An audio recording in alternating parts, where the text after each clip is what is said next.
السلام عليكم. إحنا في الوقت ده بنودّع 2025 وداخلين على 2026، والوقت ده من كل سنة بصراحة من الأوقات اللي أنا باحبها جدًا، مش عشان الحفلات والسهر وراس السنة الجديدة والخروجات والسفر والفُسح والأجازات وكل الكلام اللي الناس بتبقى مسحولة فيه ومبسوطة بيه وبتدوّر عليه وكل الكلام ده، بس أنا باحب الوقت ده لإن أنا تلات أرباع الحاجات اللي أثّرت في حياتي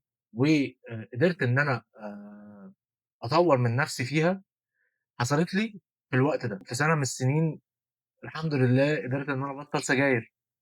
قدرت إن أنا أبطّل سجاير كان برضه مع بداية سَنة جديدة، كان في آخر مش فاكر سَنة كام بالضبط، بس كانت سَنة بتخلص وداخلين على سَنة جديدة، سَنة من السنين الحمد لله قدرت إن أنا أتعلّم رياضة جديدة في سِن كبير بالنسبة للرياضة ده، دي من أكتر الحاجات اللي أنا كنت مبسوط بيها، بتبقى داخلين على دَخلة كده حلوة أوي، وده خلّاني أفكّر هو اشمعنى الوقت ده من السنة هو ده اللي أنا باقدر فيه إن أنا أتعلّم حاجة جديدة، أو إن أنا أعرف أعمل حاجة جديدة، أو إن أنا آخُد قرار مصيري في حياتي، أو إن أنا أغيّر حاجة عادة مثلًا مش عارف أبطّلها أو أتعلّم حاجة جديدة، لحد الحمد لله ما وصلت للإجابة وهي إن إحنا كبني آدمين بنحب دايمًا نصفّر العدّاد، تحب دايمًا تبدأ تصفّر العدّاد وتعِد من الأول، من أول زيرو من تاني، مع كل سَنة جديدة أنت العدّاد بتاعك بيتصفّر. بيبقى زيرو وبتبدأ تعِد في أيام جديدة مع عُمر جديد، مع سَنة جديدة في حياتك، ربنا يطوّل في عمرك وفي عمرنا إن شاء الله. مع كل دخلة سَنة جديدة، الواحد بيبقى عنده أهداف وطموحات، حلول لمشاكل أو تغييرات هو عايز يعملها في حياته، ودايمًا مستني الوقت اللي يبدأ فيه الحاجة دي، وما فيش وقت أمثل لينا كبني آدمين نبدأ في الحاجة الجديدة اللي إحنا عاوزين نعملها أو نغيّر العادة اللي إحنا مش عاوزين نكمّل فيها، من عدّاد بيتصفّر ومن وقت جديد. مع دخلة السَنة الجديدة دي أتمنى إن كل واحد يفُكّوا بقى من جو الحفلات والسهر وهنعمل إيه في راس السَنة وهنسهر فين و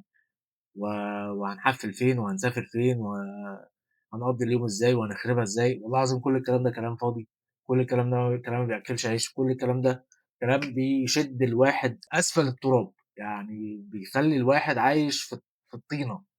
بيخلّي البني آدم عايش في وَحْل فعلًا. حاول على قد ما تقدر تدوّر على حاجة أنت نِفْسك تعملها، حاجة أنت نِفْسك تبطّلها،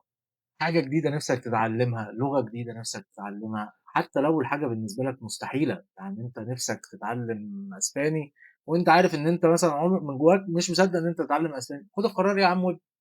أنت نِفْسك تبطّل عادة بتعملها، تبطّل تدخين مثلًا وأنت من جواك بتحب التدخين مش عارف تبطّله إزاي،